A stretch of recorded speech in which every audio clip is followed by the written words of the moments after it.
नमस्कार दोस्तों। आज हिंदी रंगमंच दिवस पर आपके सामने प्रस्तुत हूँ मैं हूँ आलोक शुक्ला, आपका रंगकर्मी मित्र, नाटककार। आपसे समय समय पर फेसबुक में मिलता हूँ, बात करता हूँ। एक मंडी हाउस चैनल था, उस पर बात करता था। अभी एक नया चैनल एक्टिंग पाठशाला के नाम से आज नींव रखी है हिंदी रंगमंच दिवस पर। इस पर मैं आपसे एक्टिंग से रिलेटेड जो संस्मरण है मेरे, फिल्मों से, नाटकों से, जो भी एक्टिंग से रिलेटेड मेरे संस्मरण हैं उन पर बातें करूंगा। जो मेरे गुरु हैं उनके साथ जो मेरा साबका रहा उस पर बात करूंगा, लेकिन केंद्रित रहेगी बात एक्टिंग पर। बहुत सारे एक्टिंग के स्कूल हैं, लाखों रुपए खर्च होते हैं और बहुत सारी लंबी लंबी चौड़ी चौड़ी बातें करते हैं। मैं लंबी चौड़ी बातें शायद नहीं कर पाऊँगा, क्योंकि मुझे नहीं लगता कि एक्टिंग सिखाने की चीज़ है। एक्टिंग सीखी नहीं जा सकती। एक्टिंग ये है कि आपके जीवन का एक अंग होती है। खुद से शुरुआत से आपके पैदा होते हैं तब से ही वो अभिनय आपके जीवन का एक हिस्सा होता है। हर चीज़ आपके दिमाग में भरी हुई है, सबकॉन्शियस माइंड में होती है, बस उसको अभ्यास करने की ज़रूरत है। सब कुछ करने के बाद भी लोग कहते हैं ना, बड़े बड़े गुरु बोलते हैं कि भाई अभ्यास बहुत ज़रूरी है। एक्टिंग भी यही है। कहते हैं ना कि एक्शन रिएक्शन एक्टिंग होती है। एक ने एक्ट किया, एक ने रिएक्ट किया तो एक्टिंग हो गई। एक ने एक्ट किया, क्रिया के बराबर प्रतिक्रिया, जो न्यूटन का नियम है, एक्टिंग में भी वही है। तो आप ये क्रिया और प्रतिक्रिया जो है ये तो घर में करते ही हैं ना, आप नहीं करते। आपके अगर बच्चे हैं, बच्चे कुछ बोलते हैं, आप रिएक्ट करते हैं। आप कुछ बोलते हैं, बच्चे रिएक्ट करते हैं। भाई बहन, माँ, पिता, आसपास दोस्त जो हैं, जो भी रिएक्ट कर रहे होते हैं वो एक्टिंग होती है। तो ऐसा ही तो आप स्टेज पे कर रहे होते हैं। ये आपके अंदर है, खून में है, बाय बर्थ है। इसको कहीं अलग से कहीं करने की ज़रूरत नहीं है। इसका अभ्यास करने की ज़रूरत है। अभ्यास का एक प्रोसेस है बस। थोड़ा सा थ्योरी, आप स्कूलों में जाएंगे, लाखों रुपए लेंगे तो थ्योरी तो आपको बताएंगे ही, लेकिन थ्योरी बहुत कामयाबी के साथ आपको एक्टिंग सिखा सकती है, बता सकती है, ये इसके बारे में थोड़ा सा संदेह है। बाकी अलग अलग राय हो सकती है, तो इसके बारे में और बातें करेंगे। आज मुझे एक किस्सा याद आ रहा है। एक्टिंग, अच्छा हाँ, एक्टिंग में एक बड़ी ज़रूरी चीज़ होती है याद करना।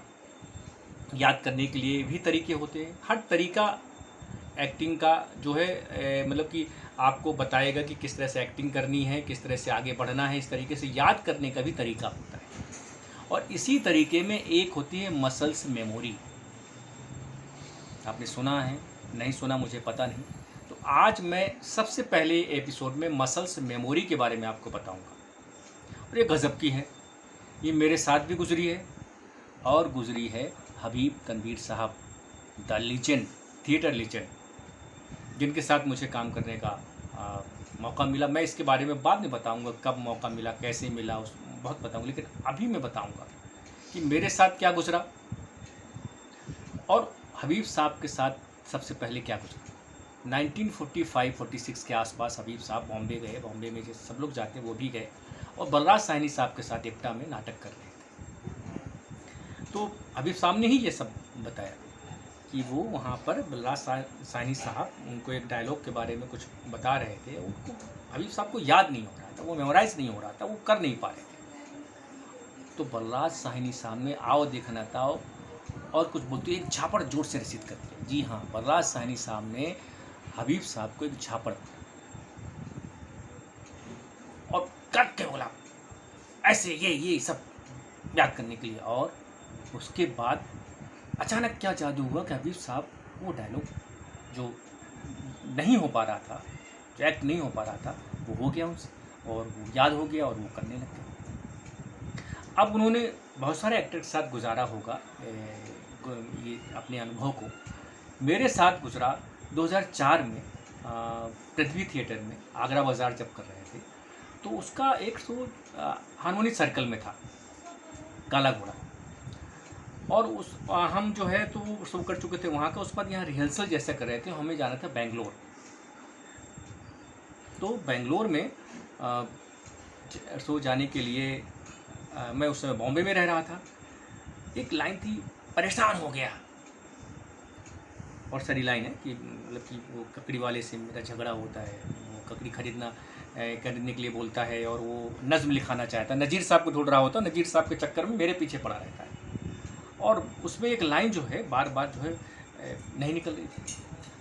सामने सुधीर मिश्रा जी बैठे हुए थे, डायरेक्टर, और भी कई सारे लोग थे, रिहर्सल चल रही थी, और हबीब साहब से मिलने आए थे। और अचानक हबीब साहब ने बोला, कड़क, आप बेंगलोर नहीं जा रहे हैं अगर आप ये नहीं बोल पा रहे हैं। मैं बोल रहा हूँ आपको ऐसे करना है। और कमाल देखिए कि झुरझुरी से उठ गई कि बेंगलोर नहीं, हबीब साहब बोले आप बेंगलोर नहीं जा रहे हैं अगर नहीं बोल पाएंगे, और मैं और परेशान हो गया हूँ, हाँ यही चाहिए। और वो लाइन जो है उससे निकल गई। उसके बाद वो लाइन वैसी निकलती रही जैसा वो चाहते थे। इसे कहते हैं मसल्स मेमोरी। आपकी जो मसल से सब कुछ होती है। आप लोगों से ज़्यादातर लोग जानते होंगे ज़्यादातर कि मैं मसल्स की बीमारी, नर्व की बीमारी से ही पीड़ित हूँ 2 साल से। बहुत अच्छी तरीके से ना मेरे हाथ ये कर रहे हैं और ना मैं बहुत ज़्यादा चल फिर पा रहा हूँ। तो मसल्स पूरी बॉडी में जो कुछ कर रही है मसल्स से हो रहा है। मसल्स मोटिवेट करती हैं, मसल्स ये से नर्व्स जो है जिसे कहते हैं नर्व से ही पूरा शरीर चल रहा होता है, उठना बैठना बात करना चलना फिरना, मतलब हड्डियाँ हैं। तो ये मसल्स मेमोरी जो है, जो पावर जो है, तो अचानक एक झटका करंट जैसे लगता है और फिर आपकी वो सबकॉन्शियस से नया इंसान जो है, नई मेमोरी पैदा होती है और वो एकदम से बिल्कुल जम कर बैठ जाती है।